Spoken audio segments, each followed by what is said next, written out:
Assalamualaikum warahmatullahi wabarakatuh. Sahabat para kaum muslimin yang dimuliakan oleh Allah Subhanahu wa taala di mana saja Anda berada. Pada kesempatan kali ini kami akan mengkisahkan sebuah kisah seorang nabi yang nama nabi ini didokumentasikan atau diabadikan menjadi nama sebuah surat, yakni surat Yunus. Kisah nabi ini adalah kisah Nabi Yunus. Diawali dari surat Yunus ayat 98, disebutkan di situ Bismillahirrahmanirrahim. Falaula kanat qaryatun amanat fanafa'aha imanuha illa qauma Yunus. Lamma amanu kashafna anhum adzabal khizyi fil hayatid dunya wa matta'nahum ila hin. Artinya, maka mengapa tidak ada penduduk suatu negeri pun yang beriman, lalu imannya itu bermanfaat kepadanya selain kaum Yunus. Ketika mereka, kaum Yunus itu beriman, kami hilangkan dari mereka azab yang menghinakan dalam kehidupan dunia, dan kami beri kesenangan kepada mereka sampai waktu yang ditentukan. Kaum muslimin yang dimuliakan oleh Allah Subhanahu wa taala, Nabi Yunus ini nama lengkapnya adalah Yunus ibnu Matta. Sebelumnya akan kami sampaikan biografi ringkas bahwa Nabi Yunus ini dalam beberapa ayat dalam Al-Quran disampaikan nama-nama tentang Nabi Yunus. Disebutkan namanya adalah Nabi Yunus, atau pada ayat yang lain disebut Sohibul Hud, orang yang mempunyai ikan, artinya pernah dikisahkan ditelan oleh ikan. Kemudian nama lainnya lagi adalah Dhunnun atau Dhannun atau Dhinnun. Kalau Dhunnun ini nahwunya adalah ketika dibaca rafa, Dhinnun ini dibaca cer, ketika Dhannun ini maka berarti i'rabnya adalah nasab. Adapun orang tuanya adalah Mata. Waqila dikatakan Mata ini adalah ibunya. Jadi Nabi Yunus ini dinisbahkan dinasabkan oleh ibunya sama dengan Nabi Isa yang dinisbatkan kepada ibunya, Isa bin Maryam. Tapi yang sahih, Mata itu adalah ayahnya. Para kaum muslimin yang dimuliakan oleh Allah Subhanahu wa taala, kalau dirunut nasabnya, maka Nabi Yunus ini sampai kepada Nabi Yakub alaihissalam. Dan Nabi Yakub ini adalah nabi-nabi dari Bani Israel. Wakilah dikatakan Nabi Yunus ini adalah putra dari Banyamin, saudara Yusuf yang seibu dan seayah. Karena Nabi Yakub ini mempunyai 12 putra dari 4 orang istri. Satu ibu, satu ayah adalah Yusuf dan Binyamin atau Banyamin. Nah, salah satu putra Banyamin ini adalah Yunus alaihissalam. Dan Nabi Yunus ini diutus oleh Allah ke sebuah desa yang bernama Nainawa, daerah Mosul, negara Irak sekarang ini. Diutus ke umat yang cukup banyak. Quran menyebutkannya mi'ati alfin aw yazidun, 100.000 manusia atau lebih banyak dari itu. Para kaum muslimin yang dirahmati oleh Allah Subhanahu wa taala, setiap dakwah para nabi pasti sunnatud dakwah, sunnatullahnya adalah ada yang beriman dan ada yang tidak. Itu sudah dapat dipastikan. Nah, Nabi Yunus alaihi salatu wassalam ini diutus di negeri Nainawa. Satu pun dari penduduk negeri yang banyak itu tidak ada yang iman kepada Nabi Yunus alaihi salam. Maka Nabi Yunus akhirnya menakut-nakuti mereka. Kalau tidak beriman, kalian akan turun azab siksa Allah yang amat pedih. Sampai seperti itu, kaum Nainawa, penduduk Nainawa ini tidak terpengaruh, tidak takut sama sekali sama takut-takutan dari ditakut-takutin Nabi Yunus tadi itu. Maka hari pertama ditunggu tidak turun azab, hari kedua juga tidak turun azab, hari ketiga juga tidak turun azab. Maka akhirnya Nabi Yunus keluar dari Nainawa, meninggalkan Nainawa, padahal belum diizinkan oleh Allah Subhanahu wa taala. Para kaum muslimin yang dimuliakan oleh Allah Subhanahu wa taala, Kelanjutan kisahnya adalah disebutkan dalam surat As-Saffat ayat 139 sampai 148. A'udzu billahi minasyaitonir rajim. Bismillahirrahmanirrahim. Wa inna Yunus laminal mursalin id abaqa ilal fulkil mashhun fasahama fakana minal mudhadin faltaqamahul hutu wa huwa mulim falawla annahu kana minal musabbihin lalabitha fi batnihi ila yaumi yub'atsun fanabadnahu bil ara'i wa huwa saqim wa ambatna alaihi syajaratan min yaqtin wa arsalnahu ila mi'ati alfin aw yazidun fa amanu famata'nahum ilahin. Sesungguhnya Yunus itu benar-benar sebagian dari Rasul. Wa inna Yunus minal mursalin. Ketika lari dari kewajibannya kepada kapal yang sudah dipenuhi muatan, kemudian dia ikut diundi, dia kalah dalam undian, maka ia ditelan ikan besar dalam keadaan yang tercela. Maka seandainya dia tidak termasuk orang-orang yang berzikir bertasbih kepada Allah, niscaya ia akan tetap tinggal di dalam perut ikan sampai hari kebangkitan atau hari kiamat. Kemudian kami lemparkan dia ke daratan yang tandus dalam keadaan sakit. Kemudian untuk dia kami tumbuhkan sebatang pohon labu. Dan untuk dia kami tumbuhkan sebatang pohon labu. Dan kami utus kepada 100.000 umat atau lebih, sehingga mereka beriman. Karena kami anugerahkan kenikmatan hidup kepada mereka hingga waktu yang ditentukan. Para kaum muslimin rahimakumullah. Jadi ketika Nabi Yunus meninggalkan kaumnya ketakutan. Tanpa sepengetahuan Nabi Yunus, mereka bertaubat. Dan Nabi Yunus tidak tahu mereka sudah bertaubat. Akhirnya kaumnya ini memisahkan antara binatang, antara induk dengan anak-anaknya, antara sapi dengan anak-anaknya, kambing dengan anak-anaknya, unta dengan anak-anaknya. Dibuatkan rumah saling berhadap-hadapan, sehingga anak-anak dari induk-induk binatang ternak semua berteriak, dan semua masyarakat juga menangis menyesal. Kenapa tidak ketika masih ada Nabi Yunus mereka beriman? Sekarang mereka beriman, tapi bagikan anak ayam yang ditinggal induknya, mereka mencari-cari Nabi Yunus tidak ketemu, karena Nabi Yunus sudah pergi mendahului meninggalkan mereka. Akhirnya dengan menangis sejadi-jadinya itu, hewan-hewan juga berteriak, suaranya gemuruh, akhirnya didengar oleh Allah, akhirnya tidak jadi diazab oleh Allah subhanahu wa ta'ala. Kaum muslimin yang dimuliakan oleh Allah subhanahu wa ta'ala, Nabi Yunus tidak tahu kalau umatnya sudah beriman semuanya.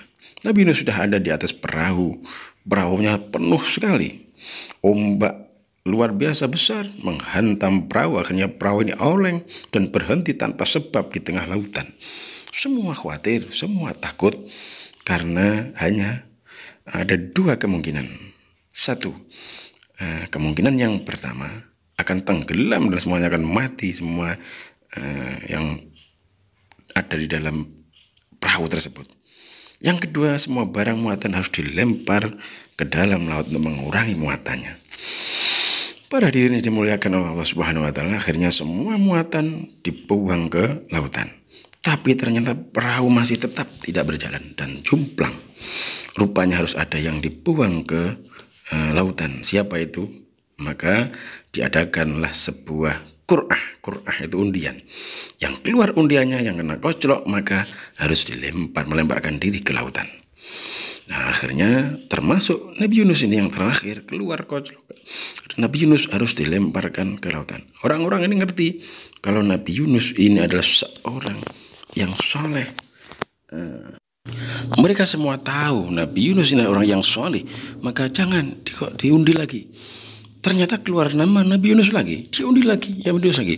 Akhirnya Nabi Yunus merasa berarti kesialan perahu yang berhenti di tengah lautan ini bukan karena apa-apa dan siapa-siapa, bukan karena angin, bukan karena ombak, tapi karena ini adalah saya ini yang menyebabkan. Akhirnya Nabi Yunus merasa salah, dia merasa berdosa meninggalkan kaumnya tanpa seizin Allah Subhanahu wa taala. Akhirnya Nabi Yunus melemparkan dirinya ke dalam lautan. Para kaum muslimin yang dimuliakan oleh Allah Subhanahu wa taala, akhirnya lanjutan kisah ini bisa kita lihat di surat Al-Anbiya ayat 87 sampai 88. A'udzu billahi minasyaitonir rajim. Bismillahirrahmanirrahim. Wa dhannuni idh dhaba mughadiban fa dhanna an lan naqdir alayhi fanada fi dhulumati alla ilaha illa anta subhanaka inni kuntu minadh dhalimin. Fastajabna lahu wa najaynahu minal gham wa kadzalika nunjil mu'minin.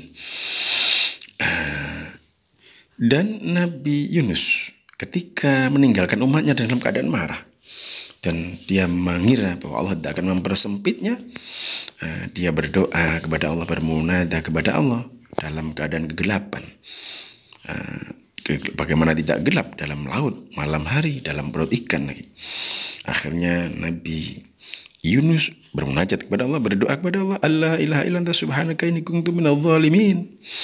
Ya Allah, tidak ada Tuhan selain Engkau ya Allah, Engkau Maha Suci. Aku ini termasuk orang-orang yang zalim, aniaya terhadap diriku.